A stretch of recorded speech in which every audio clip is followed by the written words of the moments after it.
Mr. Speaker, still on the topic of a healthy democracy, the Premier might have heard of the detrimental effects a media concentration could have on social debates and government policies. In a 2013 paper by Toby Couture of the London School of Economics and Political Science that I will table, concludes that the concentration in print media in New Brunswick is unhealthy and that our population is not getting the breadth and depth of hard news coverage they deserve.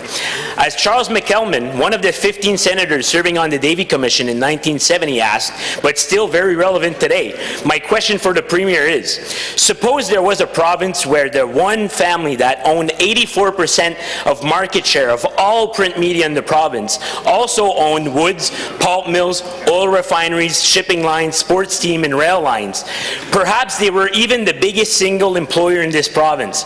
In that situation, could the newspapers do a good job of reporting? Your Honourable the Premier. So, Mr. Speaker, if I look around the room here and I think of all the colleagues in here, I would think that my colleague here who just gave the question would be most aware of the impact of social media and the widespread opinions that we all receive every day. I mean, times have changed. I mean, papers are disappearing. So that dominance, that whether it was real or not real in the past, it's changed. It is not to the point today with the social media. We have one paper after another. The dominant papers that existed throughout our country our circulation is disappearing, it's dropping. So I think our social media aspect, when we said in many ways, what other aspects of social media have on our youth, on mental health conditions, and how do we understand the messages that are getting out there? So, Mr. Speaker, so it's not fake news, it's real news.